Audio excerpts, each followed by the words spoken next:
சம்பவம் லோடி பிப்ரவரி 25 அரங்கேற போகும் அந்த தரமான ட்விஸ்ட், மோடி நிகழ்த்த போகும் அந்த மெகா அதிரடி. உலக வரைபடத்தில் இந்தியா ஒரு அசைக்க முடியாத சக்தியாக உருவெடுத்துள்ளதை பறைசாற்றும் வகையில் 2025 மற்றும் 2026 ஆண்டுகளில் உலகின் பெரும் வல்லரசு நாடுகளின் தலைவர்கள் அணிவகுத்து இந்தியாவிற்கு வருகை தந்து கொண்டிருக்கின்றனர். ஒரு காலத்தில் பிற நாடுகளின் உதவியை நாடிக்கொண்டிருந்த நிலை மாறி இன்று உலக நாடுகளே இந்தியாவை நோக்கி வரும் விஸ்வகுரு அந்தஸ்தை இந்தியா எட்டியிருக்கிறது. பிரான்ஸ் அதிபர் இமானுவேல் மேக்ரான், பிரேசில் அதிபர் லூலா டா சில்வா, ரஷ்ய அதிபர் விளாடிமிர் புதின், ஐரோப்பிய ஒன்றிய தலைவர்களின் வருகை என இந்தியாவை நோக்கி உலக நாடுகள் வந்து கொண்டிருக்கிறது. இதற்கிடையில் 9 ஆண்டுகளுக்கு பிறகு பிரதமர் நரேந்திர மோடி மேற்கொள்ளவிருக்கும் இஸ்ரேல் பயணம் சர்வதேச அரங்கில் ஒரு தரமான சம்பவமாக பார்க்கப்படுகிறது. பொதுவாக உலக நாடுகளுக்கு இடையிலான உறவுகள் என்பது வெறும் வர்த்தக ஒப்பந்தங்களோடு முடிந்துவிடும். ஆனால் இந்தியா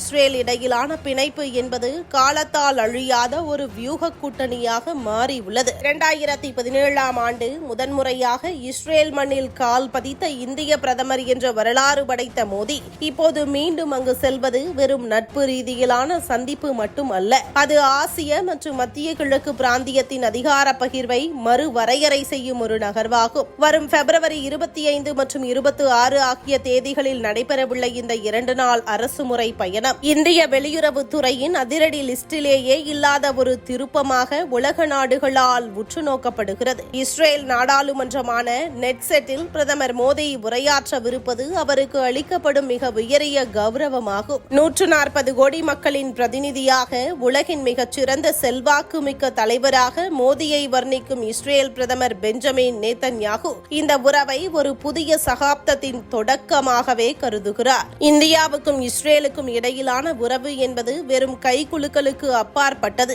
அது ராணுவம், அதிநவீன தொழில்நுட்பம், வான்வெளி பாதுகாப்பு மற்றும் பயங்கரவாத எதிர்ப்பு என பல தளங்களில் ஆழமாக வேரூன்றி இருக்கிறது. குறிப்பாக இந்தியாவின் பாதுகாப்பு தேவைகளுக்கு தேவையான ஏவுகணைகள், ட்ரோன்கள் மற்றும் உளவுத்துறை தொழில்நுட்பங்களை வழங்குவதில் இஸ்ரேல் ஒரு மிக முக்கிய கூட்டாளியாக திகழ்கிறது. காசா போர் சூழலில் உலக நாடுகள் பலவும் பல்வேறு நிலைப்பாடுகளை எடுத்தபோது இந்தியா தனது வெளியுறவு கொள்கையில் காட்டிய முதிர்ச்சியும் நடுநிலையும் இஸ்ரேல் தரப்பில் மிகுந்த மரியாதையை ஏற்படுத்தியுள்ளது. கடந்த ஓராண்டில் இஸ்ரேலின் முக்கிய அமைச்சர்கள் அடுத்தடுத்து இந்தியாவுக்கு பயணம் மேற்கொண்டது இரு நாடுகளுக்கும் இடையே திரைக்கு பின்னால் வளர்ந்து வரும் தீவிர ஒத்துழைப்பை காட்டுகிறது. இந்த பயணத்தின் போது காசா விவகாரம் மட்டுமின்றி உலகளாவிய அமைதி மற்றும் இருதரப்பு பாதுகாப்பு ஒப்பந்தங்கள் குறித்து விரிவான ஆலோசனைகள் நடைபெற உள்ளன. எதிர்க்கட்சிகளின் விமர்சனங்களை தாண்டி பிரதமர் மோடியின் இந்த துணிச்சலான பயணம் இந்தியாவின் சர்வதேச அந்தஸ்தை மேலும் உயர்த்தப் போவது உறுதி. உலகின் 2 பெரிய ஜனநாயக சக்திகள் ஒன்றிணையும் இந்த நிகழ்வு வரும் காலங்களில் உலக அரசியலில் இந்தியாவின் மேலாதிக்கத்தை நிலைநிறுத்தும் என்பதில் ஐயம் இல்லை. பிரதமர் மோடியின் கீழ் இந்தியாவின் இந்த வளர்ச்சி பயணம் உலக வரைபடத்தில் இந்தியாவை ஒரு தவிர்க்க முடியாத சக்தியாக நிலைநிறுத்தி வருகிறது.